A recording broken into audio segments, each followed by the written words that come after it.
Yo, how y'all doing today? As you may or may not already know, I've seen a lot of indie games. And of course, I've mostly seen the positives. I've seen games release and immediately get critically acclaimed. I've seen titles that have died and made comebacks. I've seen indie games so great and beloved and packed with content and updates to the point where they just become synonymous with the name indie game. But with positives, of course, come negatives, cancellations, Kickstarter scams, you name it. Maybe even internal issues with the dev team that they just can't seem to resolve. But to be honest, I have never seen a fumble quite like this, especially for a game so far into its development. The self-sabotage of Tamashika needs to be studied because this game was doomed from the start internally. It was an apple that seemed very vibrant and red from the outside, but the core was completely rotted. And it's crazy because it feels like only a month ago this game was everywhere on my timeline and everybody was talking about it, which gets you wondering, what went wrong for this game? Well, let's take it back to the start. If you go back in time to January 30th, we can find a tweet that sparked it all.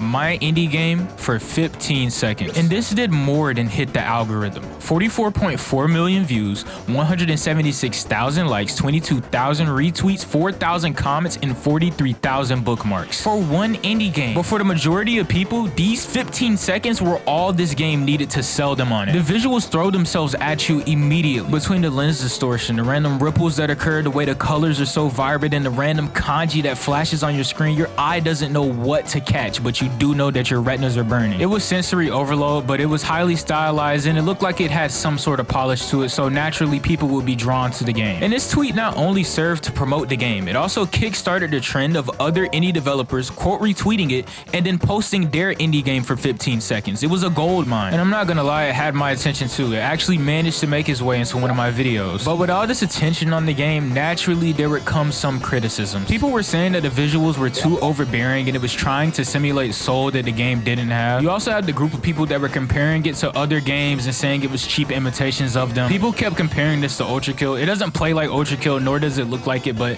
it did spark a lot of discourse. And at first, the developer kept a level of professionalism to not respond to these claims, but you'll see that later on that did not last. One thing I will say though on this point regarding the claim of this game doing certain things purely for the Japanese aesthetic, that does have some sort of merit because the title of this game, Tamashika, means nothing in Japanese. The closest meaning you can get from the title is calling it balls. That's all you can get. And maybe they just thought the title sounded cool. I mean, that's harmless, but it's just funny. And I wish I could say all the complaints stopped here and this game simply went on to release and be fine, but sadly, things take a darker turn, and I mean very dark. So once again, disclaimer. Recently, the Tamashika demo dropped, and I played it and I enjoyed it, so much so that I recommended it to my Discord server. We had some discussions about it. Some people liked it, some people didn't, yada yada yada, you get the gist. Pretty run-of-the-mill discourse. Not even a week later, I'm scrolling my TL and I see this specific tweet. Eye cancer slot, random kanji for no other reason than Thing Japan. The creator supports the IDF, which is the Israel Defense Force. And the first bit of clarification that I got for all of this was the fact that the founder, Harmony Korine, of the publisher for Tamashika, Edgelord, was the person that aided in funding the IDF. And my immediate thought was, does the developer of Tamashika even know this? Because the instant this information became public, people ate this game alive. People that were already hating the game ramped it up tenfold, and people that were planning to buy it originally just felt like they couldn't support it due to the publisher. But at the end of the day, the publisher did that, not the developer.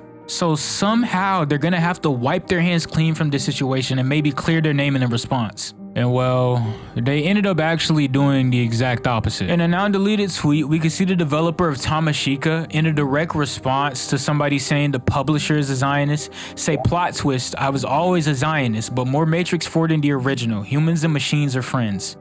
Very funny. They tried to double back and say that this was a joke in the most condescending way possible. And of course they got immediately flamed for this, and all the goodwill that they built up just disappeared immediately. And of course you can like say they're joking, but the follow-up tweets they did after this just don't really coincide with that. They made another tweet that poked fun at apologizing for the situation. VidVad, we need to talk. Imagine how your team feels like right now. Joke like that at a time like this. You know how it feels. Say sorry. I'm sorry.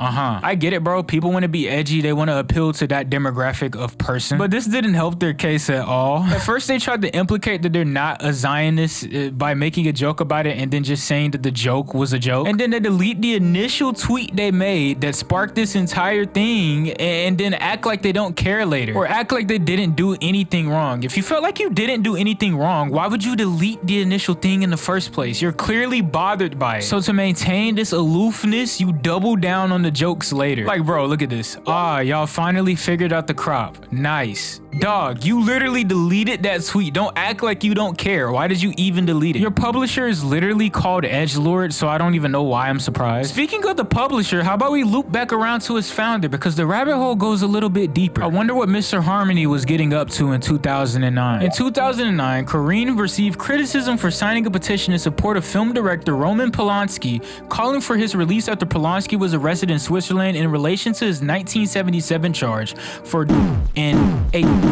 It just feels like the more you look into this, the worse it gets. The publisher also makes some very questionable movies, but I'll let you look into that at your own discretion. Just know it's anything but pleasant. The developer isn't responsible for what the publisher gets into, but when people interested in your game raise concerns about this to you, and then you respond with saying that you're a Zionist, deleting the tweet, then saying it's jokes, and then proceeding to double down on it later, it's a horrible look. Every single thing they've said just contradicts their actions. You make a tweet and say you never said that you didn't deserve any backlash and you expected it.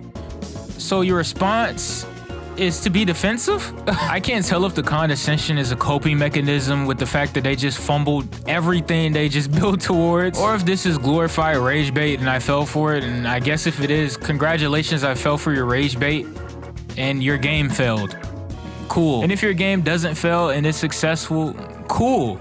I don't really care. I just think you're a loser, and I wanted to tell other people that you are indeed a loser. You can separate art from the artist 100%, but honestly, I don't want to put money in your pockets, bro. I don't know, man. I'm not gonna tell anyone to sell the 7 C's for your game, but I'm not gonna blame them. It's not my job to tell them not to. And I would say this video would be a lesson to like other devs, but that would be a lie. I don't think anybody is stupid enough to do this. I feel like most people's first response to being called something that they're not would be to say, I'm not that thing. Or at least in some way, shape, or form, put the game above their ego. This is like Roblox dev drama. This is Roblox dev drama. This is so stupid. Hopefully, this will be the only time I have to make a video like this. Also, hopefully the dev actually takes something away from this situation, because honestly, this situation is unfortunate. Like, all jokes aside, I know it's not possible to just cut off a publisher, but if you have a true passion for making games, personally, I would cut my losses, try to move away from this publisher as far as I can, and then make an actual apology and not ruin my reputation any further. Please do some self-reflection and act your age. From what I can recall, you solo dev this, so I don't think anybody got thrown under the bus, unless you didn't solo dev this,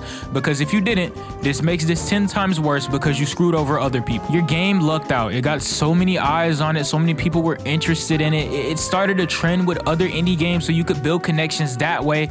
Other developers would kill for that type of thing. Other developers deserve this type of attention, which is why I try to use my platform to uplift indie developers and indie games, because I want people to see these games. I think they're cool. That's why I did it for your game initially, but you ruined it. So for the people that still want to play Tamashika regardless of the situation, how about I offer you this instead? How about you just play Post Void? Unless you already played it, of course. It's the game Tamashika was inspired by. It's faster paced, it's a little bit easier on the eyes, but it's still heavily stylized. And guess what? It's only $3. Or you can play Mullet Mad Jack for $20. Either way, you have options. There are games very similar to Tamashika. But all that aside, I'm just a messenger, bro. I'm just here to spread awareness. I want you to be aware of what you're buying and who you're getting it from. But that about wraps up this one. Discord server link in the description as always. I've been playing a lot more MVC3 lately, so if you want to run it, just ping me. Oh, and I know I didn't do a music section on this video, but I got y'all on the next one. A link to the Spotify playlist will be in the description as always too. If you made it this far into the video for some weird reason, we need to talk about how the Power Rangers and Dino Thunder had that on. Like, dog, I swear the Red Ranger has never looked cooler a day in his life. And the Blue Ranger, bro, the Black Ranger? The way the red visor part on the White Ranger's helmet meshes with the rest of the design, oh my god. The only thing I don't care for is probably the Thunder Swords. else. Like, at that point, you could have had them turn into Godzilla. Wait, hold on. I might actually be cooking. Bro, forget Tamashika. We should have been talking about Power Rangers. Bro, shout out the Black Ranger from Jungle Fury, and shout out the Purple Ranger too. Dino Thunder's still on top though. Like, don't get it twisted. Dino Thunder, that is top 1. Bro, oh my god. Let me actually end this video, bro. Oh my. Up in here with my tool, they gon' find you in the ditch, yeah. Straight for high rule, you not from it, you a glitch, yeah. My domain and my rules, run the